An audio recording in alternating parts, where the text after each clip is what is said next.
बहन कुमारी शैलजा, चौधरी भूपेंद्र सिंह हुड्डा, उदय भांजी, कांग्रेस पार्टी, श्री राहुल गांधी जी,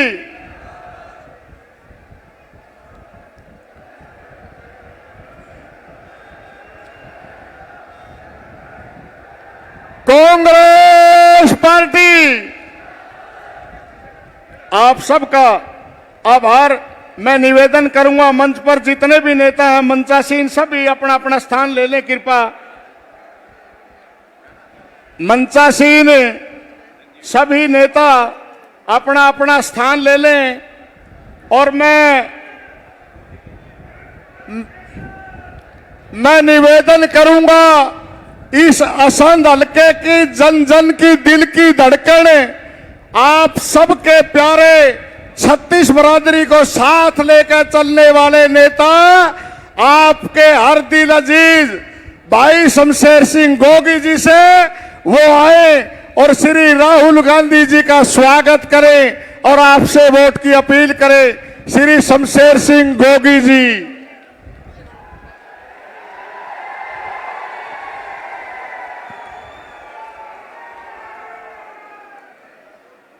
आज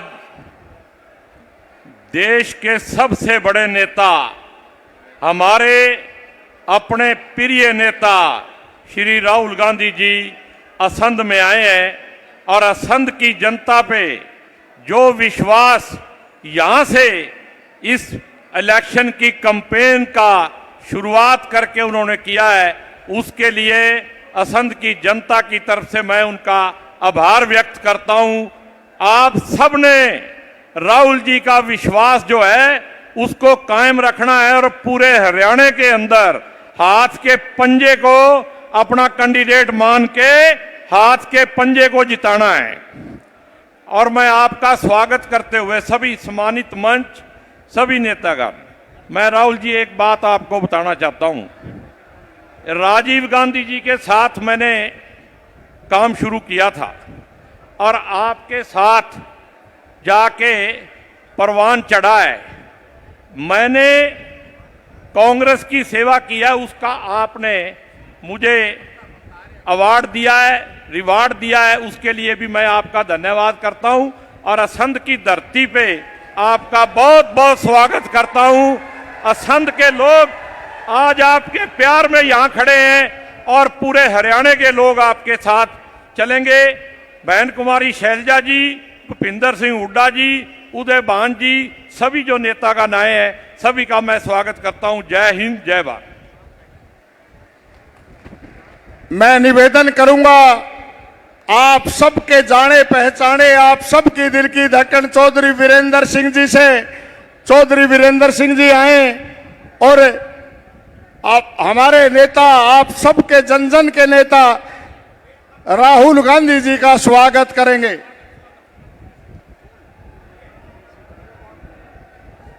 इस देश के महानायक, जिसके पीछे इस देश के युवा, इस देश की महिलाएं और इस देश का कमेरा वर्ग, किसान जिस तरीके से जुड़ा है, वो प्रतीक बन गए हैं इस देश के भविष्य के महानायक राहुल गांधी जी। बीच में हरियाणा प्रदेश कांग्रेस के अध्यक्ष उदय भान जी, हमारे विपक्ष के नेता भूपेंद्र सिंह जी और हमारी बहन, और एक बड़ी राजनीतिक सोच के साथ जो कई बार नेतृत्व किया है, चाहे सिरसा का लोकसभा है और चाहे अंबाला का, बहन शैलजा जी और मंच पे बैठे अनेक नेतागण और यहाँ से चुनाव लड़ रहे हर करीब करीब के क्षेत्र से आए कांग्रेस के प्रत्याशी और मेरे सामने बैठे इस हरियाणा की तकदीर और तस्वीर बदलने के लिए इंतजार कर रहे ये मेरे हजारों साथी कि 5 तारीख कब आए और कब हम फैसला करें कि कांग्रेस की सरकार हम हरियाणा के अंदर देने जा रहे हैं। मैं आपको सिर्फ इतना ही कहूंगा कि भारतीय जनता पार्टी हरियाणा की जनता को पहले धर्म के नाम लेके, जब उसमें उनको कामयाबी नहीं मिली तो समाज को बांटने के लिए अनेक ऐसे परिवर्तन किए गए जिससे कि हरियाणा की जनता बंटे, क्योंकि काम के तो उनके वोट नहीं है।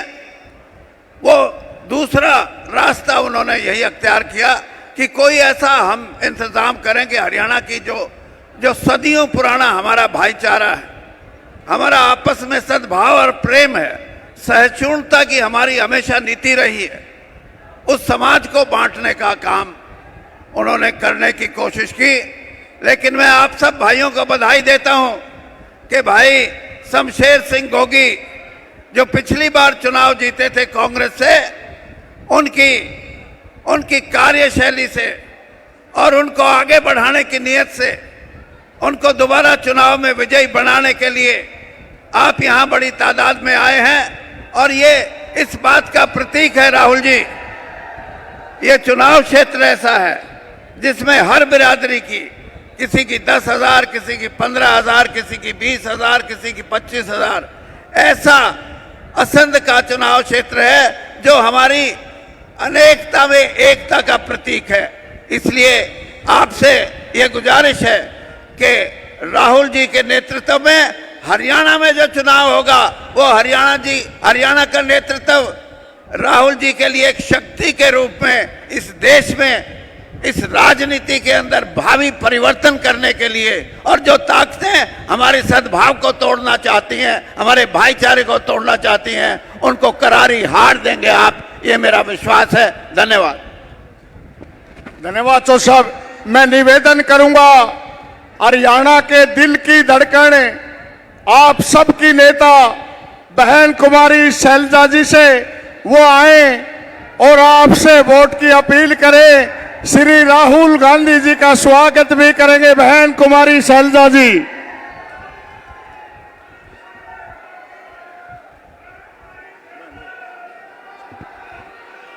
हमारे सबके बहुत ही प्यारे नेता,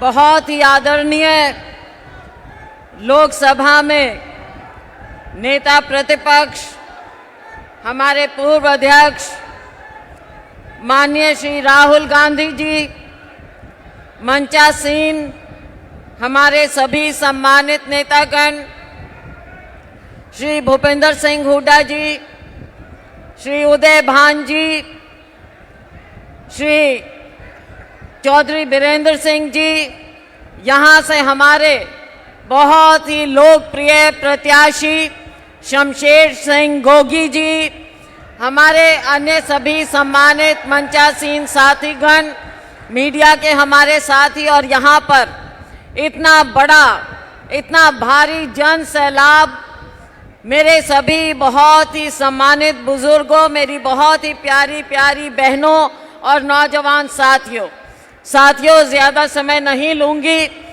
पहले भी आपके बीच में आए हैं, थोड़े दिन पहले ही गोगी जी के नामांकन पर जब आए तो आप लोगों का उस दिन उत्साह और जन समूह, ये साबित उस दिन आपने कर दिया था कि यहाँ पर एक तरफा भाई गोगी जी की जीत होने वाली। साथियों, मैं सबसे पहले हमारे आदरणीय नेता राहुल गांधी जी का स्वागत करती हूँ, इनका धन्यवाद करती हूँ जो आज इन्होंने देश में कांग्रेस पार्टी का परचम इतना ऊंचा लहरा दिया है।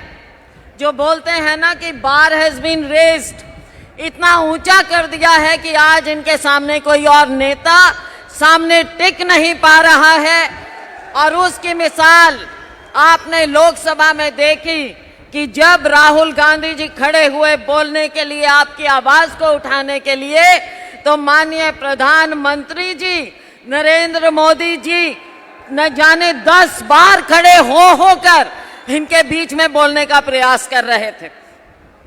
और जब खुद नरेंद्र मोदी जी बोलने लगे तो मेरे को लगता है 10 बार नहीं 20 बार शायद पानी पीना पड़ा होगा बीच में।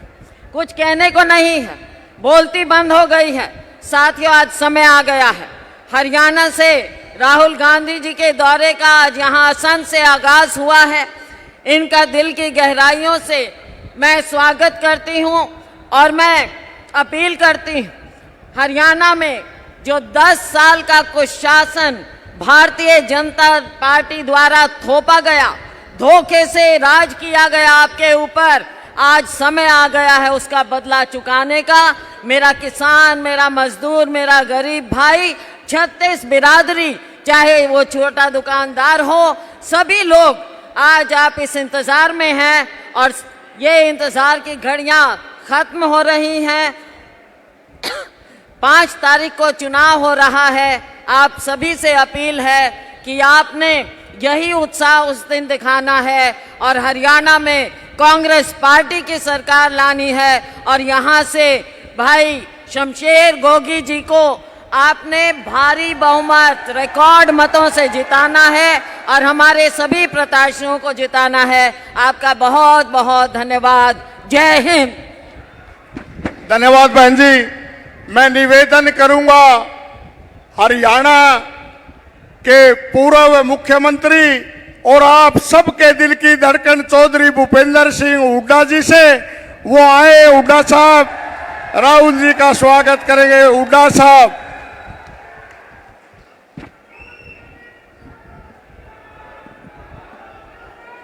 भारत के सर्वमान्य नेता, हमारे सबके नेता श्री राहुल गांधी जी, जो आज विपक्ष के नेता हैं और एक बहुत मजबूती से लोगों की आवाज हर मुद्दे पे उठा रहे हैं।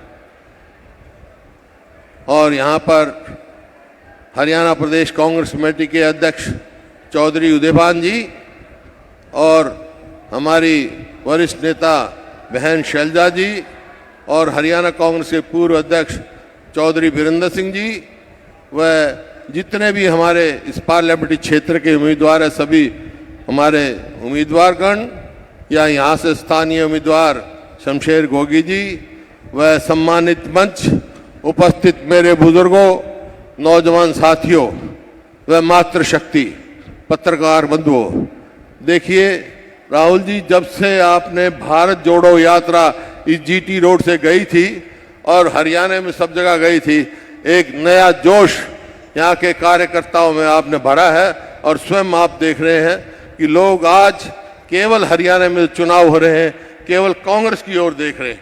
क्योंकि कांग्रेस 10 साल कांग्रेस की सरकार थी, 10 साल इनकी सरकार थी, लोगों ने तौल के देख लिया। इस सरकार ने हरियाणा को पछाड़ने का काम किया है, बातें बड़ी बड़ी करते हैं। कल प्रधानमंत्री जी भी आए थे गुआना में, कहा कि हरियाणा सरकार 24 फसलों का एमएसपी दे रही है। अरे 24 तो फसल ही नहीं होती हरियाणा में। जिन फसल कभी हुई नहीं हरियाणा में, उनकी भी गिरावट कर रहे हैं। तो ऐसी बात है, सिर्फ घोषणा कर रहे हैं, करते नहीं। एमएसपी की बात करते हैं। एमएसपी आज धान मंडियों में भरा पड़ा है और किसान मजबूरन 300, 400, 500 रुपए क्विंटल तक कम धान बेचने का काम कर रहा है। कहाँ गई इनकी एमएसपी गारंटी? एमएसपी गारंटी तो राहुल जी रायपुर सेशन में आपने कहा था कि कांग्रेस की सरकार आएगी तो किसान को एमएसपी गारंटी देगी और C2 स्वामीनाथन फार्मूले पर उसका मूल्य तय होगा। लेकिन यहाँ बातें कुछ हैं, करनी कुछ है। इसी प्रकार से गरीब आदमी के लिए जो कांग्रेस कार्यकाल में सोनिया गांधी जी ने उद्घाटन किया था, 100 गज के 4 लाख पड़ोस दिए थे और 3 लाख अंकित कर दिए थे। लेकिन इस सरकार ने आते ही उसको स्कीम को रद्द कर दिया। इस प्रकार से आज हर वर्ग इस मौजूदा सरकार से विमुख है, चाहे किसान हो, मजदूर हो, व्यापारी हो, कर्मचारी हो, शहरी हो, ग्रामीण हो। आज सिर्फ कांग्रेस की ओर और आपके नेतृत्व देख रहा है। मैं आभारी हूं आपका राहुल जी, जिस मजबूती से आप किसान के स्वामीनाथन C2 की फार्मूले की आवाज उठा रहे हो और मैं समझता हूं जिस तरह हरियाणा के और पंजाब के लोगों ने इस सरकार को 3 काले कानून वापस लेने को मजबूर किया था, इसी प्रकार से जो आपके साथ हम लग के आप जो आवाज उठा रहे हो C2 स्वामीनाथन फार्मूले पर एमएसपी देने का काम करेंगे, हम मजबूर करेंगे सरकार को। आप आए हो, मैं आपका स्वागत भी करता हूं और धन्यवाद भी करता हूं और आपको विश्वास भी दिलाता हूं। आज कांग्रेस के पक्ष में हरियाणा में लहर चल रही है, कांग्रेस आ रही है, भाजपा जा रही है और ये शुरुआत आपकी भारत जोड़ो यात्रा से हुआ, फिर हाथ से हाथ जोड़ो यात्रा से हुआ। इन्हीं शब्दों के साथ आप सब आए, आपका भी धन्यवाद और राहुल जी का भी मैं बहुत शुक्रगुजार हूं कि उन्हें इतना समय दिया। बहुत बहुत धन्यवाद। जय हिंद। धन्यवाद हुड्डा साहब। मैं निवेदन करूंगा हरियाणा प्रदेश कांग्रेस कमेटी के अध्यक्ष चौधरी उदय भान जी से, वो आए और श्री राहुल गांधी जी का स्वागत करेंगे। चौधरी उदय भान जी।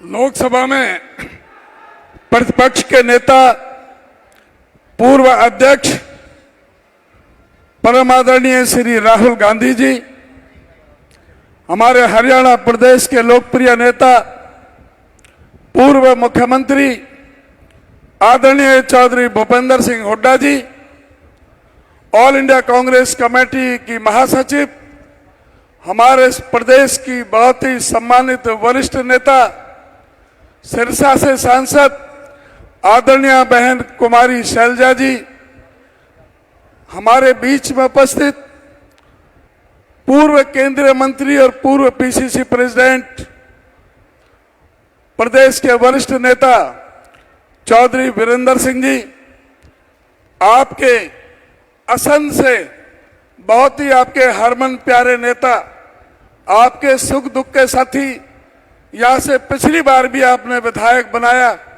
आदरणीय श्री शमशेर सिंह गोगी जी, हमारे बीच में सभी उपस्थित सभी सम्मानित मंच और मेरे सभी सम्मानित पूजा के बुजुर्गों, नौजवान दोस्तों, मेरी सभी माताएं बहनें, काफी समय से आप इंतजार कर रहे हैं। सबसे पहले मैं धन्यवाद करना चाहूंगा और आभार प्रकट करना चाहूंगा माननीय श्री राहुल गांधी जी का, हरियाणा प्रदेश कांग्रेस कमेटी की तरफ से उनका हार्दिक अभिनंदन करता हूं, मैं उनका हार्दिक स्वागत करता हूं। आज वो हमारे बीच में हमारा मार्गदर्शन करने के लिए, हमारा उत्साह वर्धन के लिए, अपना अपील करने के लिए वोट के आए हैं। आदरणीय राहुल गांधी जी, जो इस देश के आज दलित के, पिछड़े के, अल्पसंख्यक के, किसान के, मजदूर के, गरीब आदमी के आज एक तरह से आवाज बनकर के सारे देश में जो उभरे हैं और उन्होंने जिस तरह से सारे मुद्दे जनता के सामने रखे हैं, आदरणीय राहुल गांधी जी का मैं बार बार नमन करते हुए आप हरियाणा प्रदेश की धरती पर पधारने पर उनका हार्दिक स्वागत करता हूं। और आपसे केवल चंद शब्दों में यह निवेदन करना चाहूंगा, आज समय आ गया है आपको निर्णय लेने का। आज तराजू आपके हाथ में है। आज आपने देखना है कि किस तरह से किसानों को 13 महीने तक यहाँ पर बैठा रहा, किस तरह से सड़कों पर उनको किस तरह से अपमानित होना पड़ा, किस तरह से उनको तरह तरह से अपमानित करने का काम किया गया। आपके ही इसी करनाल में इन्हीं पूर्व मुख्यमंत्री खट्टर जी ने कहा था कि किसान बगैर सर फूटे एक भी नहीं जाना चाहिए।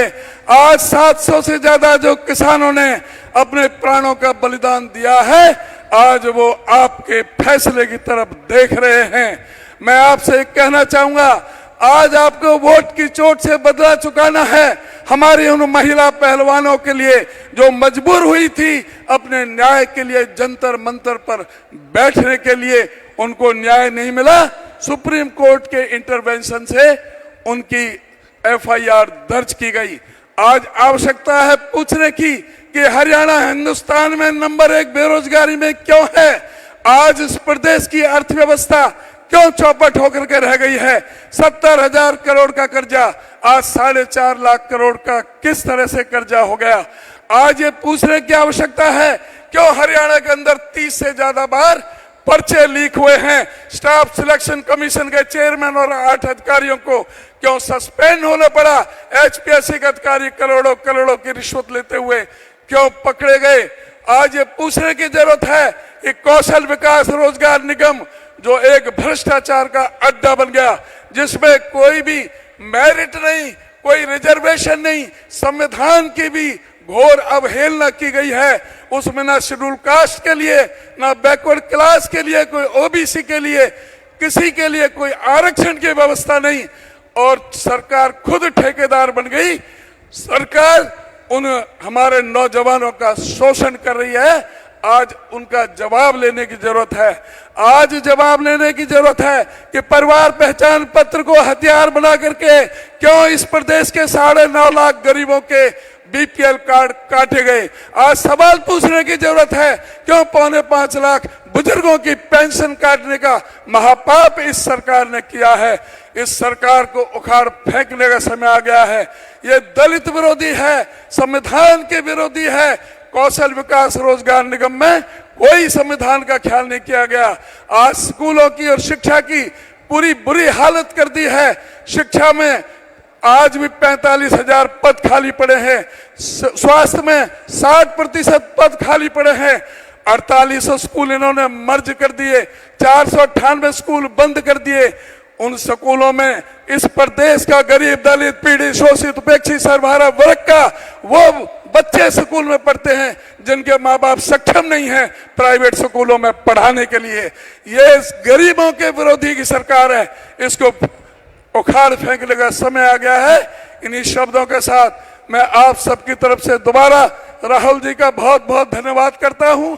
इससे पहले राहुल जी आपके बीच में आए, मैं चाहूंगा कि जो हमारे इस पार्लियामेंट से जो हमारे बीच में जो कैंडिडेट यहाँ पर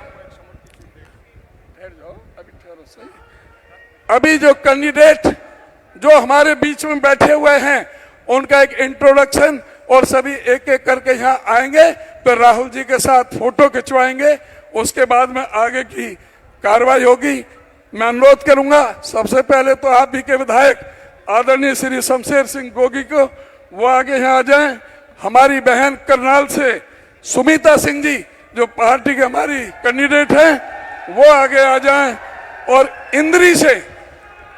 इंद्री से हमारी साथी राकेश कंबोज वो भी आगे आ जाएं, और हमारी नीलो खेड़ी से हमारे कैंडिडेट श्री धर्मपाल गोंदर वो भी आगे आ जाएं। सफीदों से हमारे बीच में सुभाष देशवाल जी यहाँ पर उपस्थित हैं, वो भी आगे आ जाएं। पानीपत सिटी से बीरेंद्र शाह और बुल्ले शाह वो भी सामने आ जाएं, और पानीपत रूरल से सचिन कुंडू वो भी हमारे इसमें सामने साथ में आ जाएं, और इस राणा से श्री बलबीर वाल्मीकि जी वो भी सभी आ जाएं।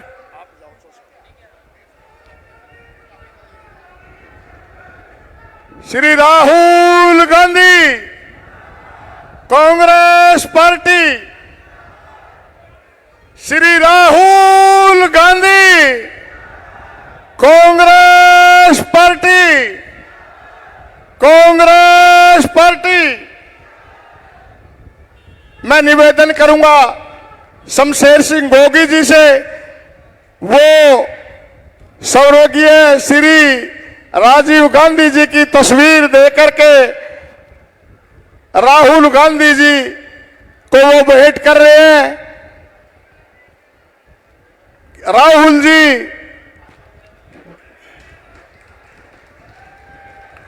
जी को राजीव जी की तस्वीर भेंट की है और एक राधा स्वामी सत्संग की किताब दी है। मैं निवेदन करूंगा इस देश की दिल की धड़कन नफरत को खत्म करके प्यार की राजनीति को देश में स्थापित करने वाले नेता श्री राहुल जी से वो है राहुल गांधी जी।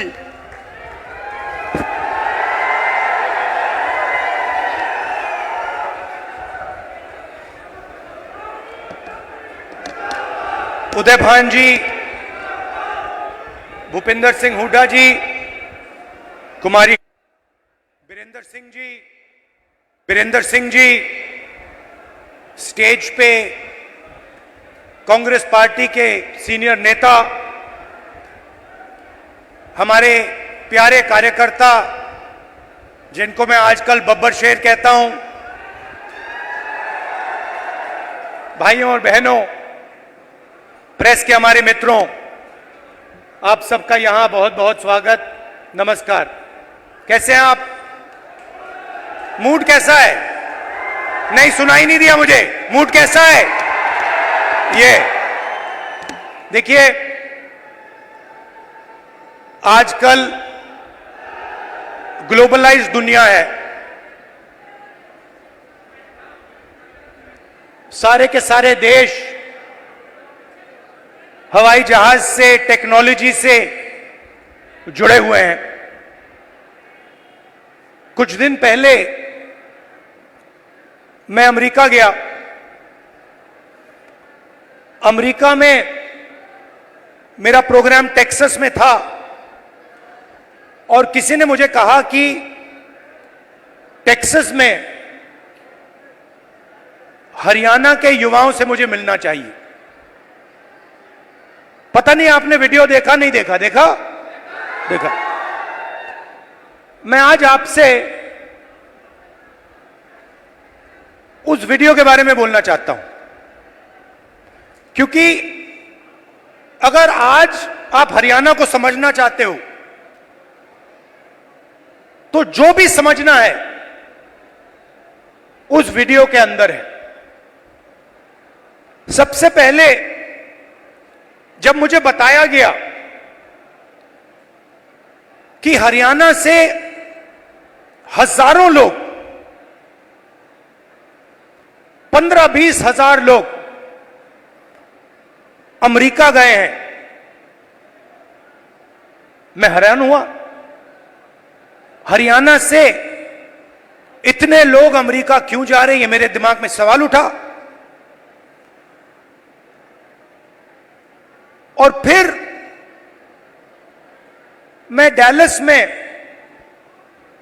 आपके भाइयों से एक छोटे से घर में जाके मिला। मैं आपको बताना चाहता हूं, आपके भाई डैलस में एक कमरे में 15-20 लोग सोते हैं। मैंने उनसे पूछा, आप अमेरिका कैसे आए? देशों की लिस्ट दे दी। पहले हम यहां गए, टर्की गए, कजाकिस्तान गए, कजाकिस्तान से साउथ अमेरिका गए, साउथ अमेरिका से एक के बाद एक हम दूसरे देशों से निकले और फिर हम पनामा के जंगलों से निकलकर अमेरिका में जाए। अमेरिका में हमें रोका गया, पकड़ा गया और अब हम अमेरिका में हैं। रास्ते की कहानी बताई राहुल जी। रास्ते पे माफिया के लोगों ने एक बार नहीं, अनेक बार हम सबको लूटा। हम समुद्र में से निकले, जंगलों में से निकले, पहाड़ों में से निकले। हमारे भाइयों को मरते हुए हमने देखा है, जंगल में मरते हुए देखा है, गिरकर मरते हुए देखा है, अपनी आंखों से देखा है। फिर मैंने सवाल पूछा, मैंने कहा कि भैया ये जो आपने सफर किया है, आप अमीर लोग तो नहीं हो, इस सफर के लिए, प्लेन टिकट के लिए, नाव के लिए, गाड़ी के लिए आपने कितना पैसा दिया? अमेरिका में घुसने के लिए आपने कितना पैसा दिया? राहुल जी, कम से कम 35 लाख रुपए अमेरिका में जाने के लगते हैं। मैंने सवाल पूछा, भाई एक बात बताओ, आप 35 लाख रुपए ब्याज लिए हो या आपने अपना खेत बेचा? आधों ने कहा कि भैया हमने अपना खेत बेचा, दूसरों ने कहा हम ब्याज लिए। मैंने कहा किस रेट पे ब्याज लियो? कहते हैं 2% प्रति महीना। फिर मैंने पूछा भैया एक बात समझाओ, आपने 30 लाख, 35 लाख, 50 लाख कर्जा लिया है, आप अमेरिका जा रहे हो, 50 लाख रुपए से तो आप हरियाणा में ही बिजनेस चला लोगे। जैसे मैंने ये बात बोली हंसने लग गए, कहते राहुल जी क्या बोल रहे हो आप? 50 लाख रुपए से हरियाणा में बिजनेस नहीं चालू हो सकता है। अगर हमने 50 लाख रुपए, ये 50 लाख रुपए हरियाणा में बिजनेस चालू करने के लिए लगा दिए होते तो हमारा बिजनेस फेल हो जाता। किसी ने मुझे यह भी कहा कि राहुल जी मैंने ट्राई किया, फेल हो गया, बेरोजगारी है, महंगाई है। और जब उन्होंने मुझे बोला, मुझे दुख हुआ, उन्होंने बोला राहुल जी हरियाणा में हमारे जैसे लोगों के लिए अब कुछ नहीं बचा है। अगर एक युवा गरीब है, अरबपति का बेटा नहीं है, तो ना उसे बैंक लोन मिल सकता है, ना वो बिजनेस चालू कर सकता है, ना वो पब्लिक सेक्टर में जॉब पा सकता है, ना वो आर्मी में जा सकता है। एक के बाद एक, एक के बाद एक, एक के बाद एक, एक के बाद एक सारे दरवाजे आपके बंद कर दिए गए हैं।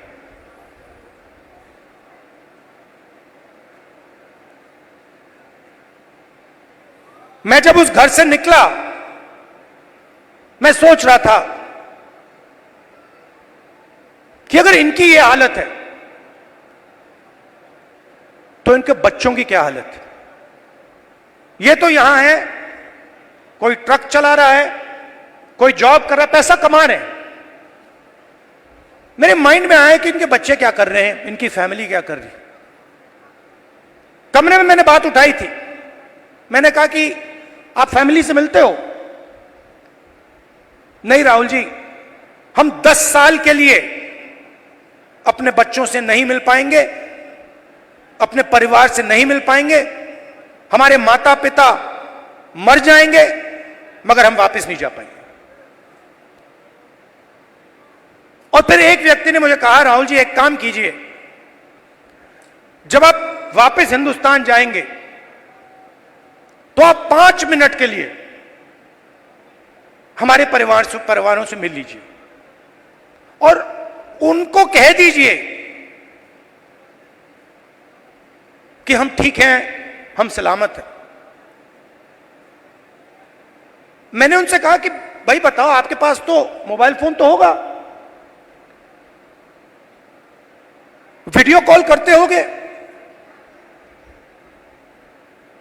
तो उनको तो मालूम होगा। वो मुझे कहते हैं नहीं राहुल जी वो मानते नहीं है, हम वीडियो फोन पे कॉल करते हैं और हमारे बच्चे मानते नहीं है कि हम ठीक हैं। अजीब सी बात है। फिर मैं करनाल गया सुबह 4 बजे, कि मैं चाहता था कि मीडिया वाले ना पकड़ लें, मुझे तंग करते हैं। मैंने इनको मित्रों कहा, मतलब ये हैं अदानी के मित्र, अंबानी के मित्र। तो मैं गया 4 बजे सुबह, वहां बैठ गए, बातचीत शुरू। एक मेंबर परिवार का यूएस में वीडियो कॉल चल रहा है, 6-7 लोग उस साइड डैलस में बैठे हैं, 20-25 लोग परिवार यहां बैठे हैं। मैं सोच रहा हूं ये हो क्या रहा है। और फिर छोटा सा बच्चा दौड़ता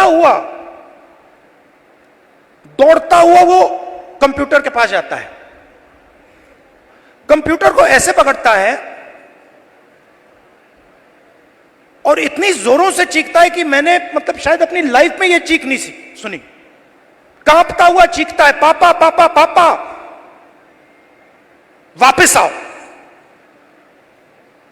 और पिता कुछ नहीं कह पाता है।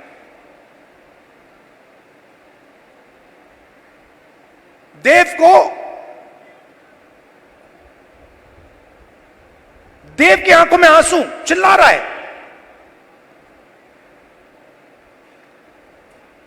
और पिता हजारों किलोमीटर दूर मुस्कुराने की कोशिश कर रहा है, नहीं मैं ठीक हूं। किसी ने कहा बच्चा इमोशनल हो गया। मैंने माइंड में सोचा कि इमोशनल हो गया, इसके हर रोज सीने में छुरे लग रहे हैं। इमोशनल शब्द का क्या मतलब है? वो अपने पिता को 10 साल के लिए नहीं देखेगा, छू नहीं पाएगा, गले नहीं लग पाएगा। क्यों? क्योंकि हरियाणा की सरकार ने हरियाणा को नष्ट कर दिया है, खत्म कर दिया है। वो देव की चीखें नहीं थी, वो हरियाणा के हर युवा के चीखें हैं। और जब वो बोल रहा था, मैं सोच रहा था कि इलेक्शन सब कुछ ठीक है, मगर हरियाणा में जो लाखों बच्चे इस प्रकार से रो रहे हैं, चीख रहे हैं, कांग्रेस पार्टी का काम उनके आंसू को पोंछने का है, उनके चीखों को बंद करने का है।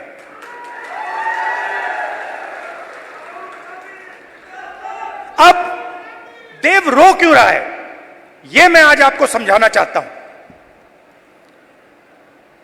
नरेंद्र मोदी जी ने, हरियाणा की सरकार ने सिस्टमैटिकली इस देश का जो रोजगार का सिस्टम है उसको खत्म किया है। वो जो युवा अमेरिका गए हैं, छोटे से घर में 20-25 एक कमरे में रह रहे हैं। एक वहां पे था जिसको एक्सीडेंट हो गया, चल नहीं पा रहा है। उसकी मां मुझे कहती है, राहुल जी मैं तो बेटे से मिलना चाहती हूं। मैं कहना नहीं चाहता था, कैसे मिलोगी? वो 10 साल के लिए वापस नहीं आ सकता। तो बच्चे चिल्ला रहे हैं, माताएं चिल्ला रही हैं, पूरा परिवार चिल्ला रहा है। क्यों? क्योंकि हरियाणा में रोजगार नहीं। नरेंद्र मोदी क्या करते हैं? काले कानून लाते हैं। जो है आपके पास, जो आप पूरे देश को देते हो, वो भी छीनने की कोशिश करने हैं। कल मैं जम्मू कश्मीर गया, वहां पे कंप्लेंट आ रही है, भैया हमारा सेब का पूरा बिजनेस ठप हो गया, अदानी जी को दे दिया है। हिमाचल में सेब का बिजनेस अदानी को जाता है, यहां पे आपको सही दाम नहीं मिलता है, स्टोरेज कंटेनर उनके। सारी की सारी प्लानिंग 10-15 लोगों के लिए होती है। हरियाणा के किसानों का कर्जा माफ नहीं होगा, आपको सही एमएसपी नहीं मिलेगी, मगर 25 अरबपतियों का 16 लाख करोड़ रुपया कर्जा माफ होगा। और आप देखते रहोगे कि भैया हो क्या रहा है। यह प्रदेश जो पूरे देश को भोजन देता है, यहां हो क्या रहा है।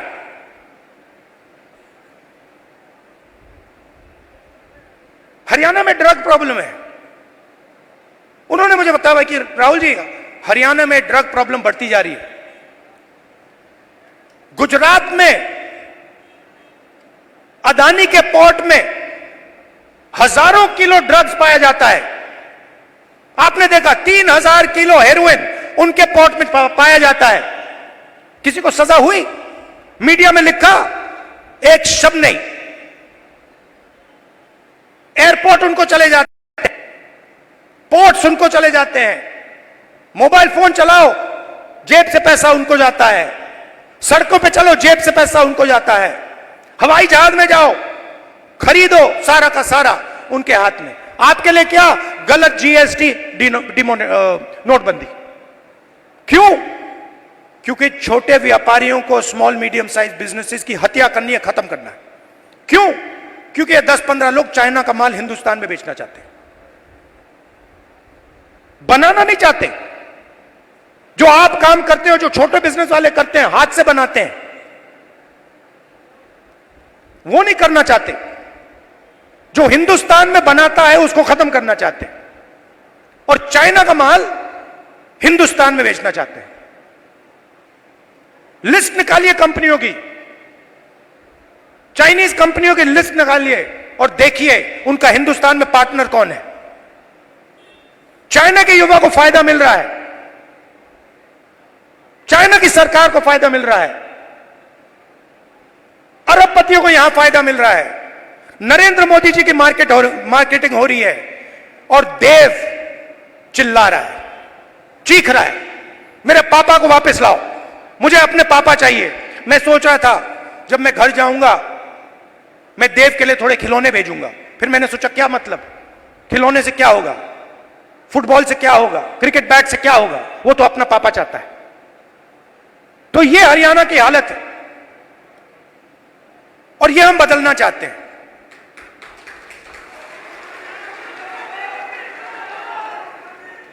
यहां पे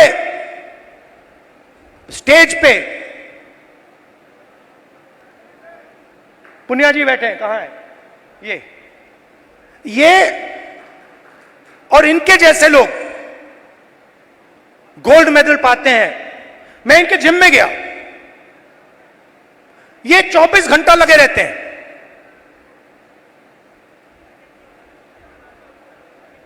24 घंटा क्यों? गोल्ड मेडल चाहिए। क्यों? हरियाणा का नाम रोशन करना, हिंदुस्तान का नाम रोशन करना है। पूरी दुनिया में हम चाहते हैं कि हरियाणा का नाम जाए, हिंदुस्तान का नाम जाए। गोल्ड मेडल हम अपने लिए नहीं लेते हैं, गोल्ड मेडल हम हिंदुस्तान के लिए लेते हैं। इन्होंने कहा मुझे, इसने कहा, वो भी 4 बजे सुबह। इनका क्या किया? सारे के सारे एथलीट्स को खत्म कर दिया। इनके बहनों का सेक्सुअल हरासमेंट हो रहा है, और जो कर रहा है उसकी रक्षा चल रही है। 24 घंटे टीवी पे देखो, वो रो रही है, कोई फर्क नहीं पड़ता, बीजेपी का आदमी है, चिल्लाओ जितना चिल्लाना है, देव के साथ चिल्लाओ, 24 घंटा चिल्लाओ, हमें कोई फर्क नहीं पड़ता, मर जाओ। ऐसा हरियाणा हमें नहीं चाहिए। हमें हरियाणा ऐसा चाहिए जहां बच्चे ना रोएं, जहां पिता अपने बच्चे के गले लग सके,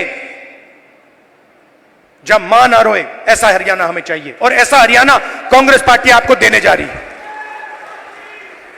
अब आप मुझसे पूछोगे ठीक है आपने कह दिया, बताओ कैसे। मैं आपको शुरुआत की बात कर रहा हूं। पहला कदम, महिला शक्ति, 2000 रुपए हर महीने महिलाओं को, और 500 रुपए का गैस सिलेंडर। दूसरा कदम, जो 2 लाख वैकेंसीज सरकार में आज खाली पड़ी हैं युवाओं के लिए, हम वो भर के आपको दे देंगे।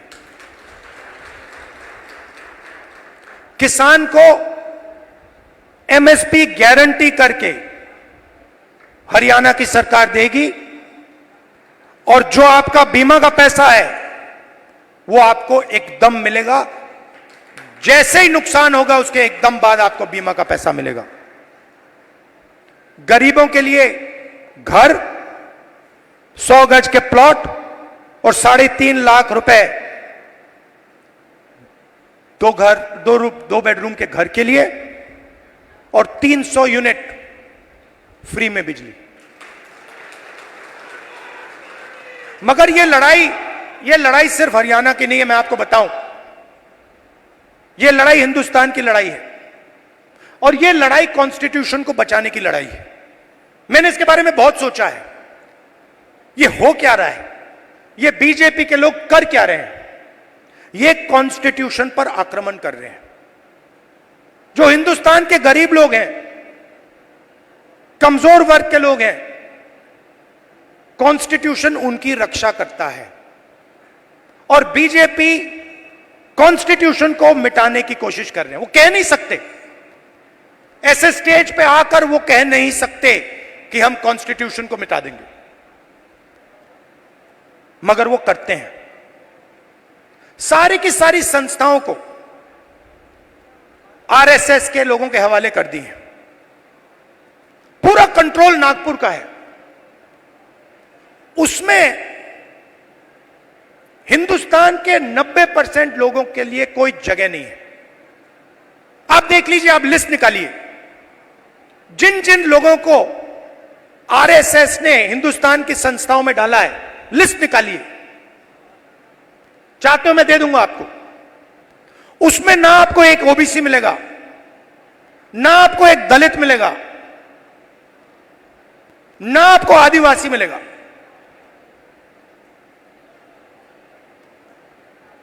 तो खोखला कर रहे हैं देश को। इलेक्शन कमीशन में अपने लोग, ब्यूरोक्रेसी में अपने लोग, मीडिया में अपने लोग, इंटेलिजेंस सर्विसेज में अपने लोग, और 90% हिंदुस्तान के लिए कुछ नहीं। इसलिए हमने चुनाव में जाति जनगणना की बात की। हिंदुस्तान में किसकी कितनी आबादी है, यह हम जानना चाहते हैं। अब इसमें कोई गलत बात तो नहीं है। जैसे चोट लगती है, आपको पैर में चोट लगती है, डॉक्टर कहता है भैया एक्सरे कराओ, चेक कराओ। हम सिर्फ यह कह रहे हैं कि भैया चेक कराओ, इस देश में दलित कितने हैं, आदिवासी कितने हैं, पिछड़े कितने हैं, गरीब जनरल कास्ट के कितने लोग हैं, यह पता लगाओ। कभी आरएसएस कहती है करना चाहिए, अंदर से कहते हैं भैया ये मत करवा देना। सच्चाई निकल आएगी। सच्चाई क्या है कि 90% लोगों के पास कुछ है ही नहीं। 250 सबसे बड़े बिजनेसेस देख लीजिए,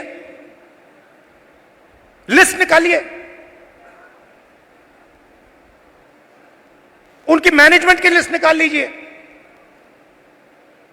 उनके सीईओज की लिस्ट निकाल लीजिए, ओनरशिप जिसके हाथ में, उनकी लिस्ट निकाल लीजिए। आपको उसमें एक ओबीसी, एक दलित, एक आदिवासी मिल जाए तो मुझे बता देना, मैं उसको अभी भी ढूंढ रहा हूं। कॉर्पोरेट इंडिया में 90% हिंदुस्तान का एक भी व्यक्ति नहीं है। गरीब जनरल कास्ट भी वहां आपको नहीं दिखेगा। सिलेक्ट लोग हैं। अदानी जी का बिजनेस है, हजारों बिजनेस उससे कनेक्टेड हैं।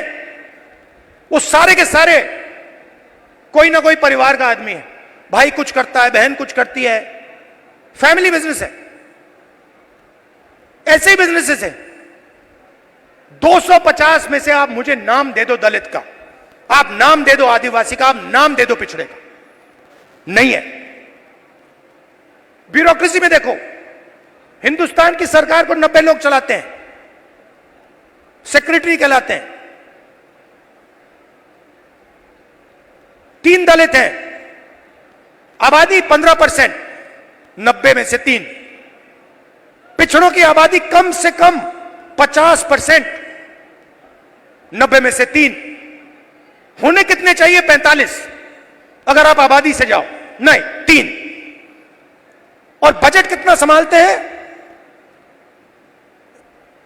आदिवासी जिनकी 8% आबादी है, 100 रुपए में से 10 पैसे का बजट संभालते हैं। दलित 100 रुपए में से 1 रुपया संभालता है।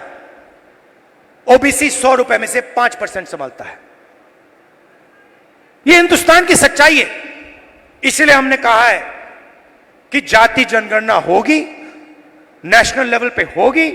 और मैंने कहा है मोदी जी के सामने पार्लियामेंट हाउस में, आप करो ना करो, मैं इसको इसी हाउस में पास करवाऊंगा, आपके मुंह के सामने करवाऊंगा। तो ये हरियाणा की रियलिटी है। और ये क्या करते हैं? बांटने का काम करते हैं। मीडिया वाले 24 घंटे लगे रहते हैं। एक जात को दूसरी जात से लड़ा दो, एक धर्म को दूसरे धर्म से लड़ा दो और पूरा का पूरा फायदा अदानी को पहुंचा दो। हरियाणा एक साथ लड़ेगा, सबकी सरकार बनेगी, खुशी से बनेगी। चुनाव में कांग्रेस पार्टी स्वीप करने जा रही है, स्वीप करने जा रही है, आंधी आ रही है और हम सबकी सरकार बनाएंगे। किसी एक की सरकार नहीं होगी, पूरे हरियाणा की सरकार होगी। इसमें सबकी इज्जत होगी, सबकी रिस्पेक्ट होगी, सबकी जगह होगी। और मेरी जहां भी आपको जरूरत हो, कहीं भी पार्लियामेंट में आपको कुछ उठवाना हो, कुछ कहलाना हो, आप मुझे बस ऑर्डर दीजिए, राहुल जी हरियाणा आपसे ये कहलवाना चाहता है, मैं कह दूंगा वहां पे जाके। दिल का रिश्ता है, पुराना रिश्ता है। मैं आपसे यहां आके 50 झूठ नहीं बोलने वाला, वो मोदी जी का काम है। आपने 10 साल देख लिए, सुन ली उनकी बात। आमदनी दुगनी कर दूंगा और फिर काले कानून ले आए, छोटे बिजनेसेस को फायदा पहुंचाऊंगा, नोटबंदी जीएसटी ले आए। उनका काम आप जानते हो। अब सब मिलकर एक साथ हरियाणा को खड़ा होना है, क्योंकि देव जैसे जो बच्चे रो रहे हैं उनके आंसू पोंछने हैं, उनको खुश करना है और उनको अपने पिता के पास गले मिलने देना है। धन्यवाद। आप सब इतनी भारी ताकत से यहां पहुंचे, मैं कांग्रेस पार्टी की ओर से आप सबका यहां पहुंचने पर आभार व्यक्त करता हूं। आप सबका बहुत बहुत धन्यवाद।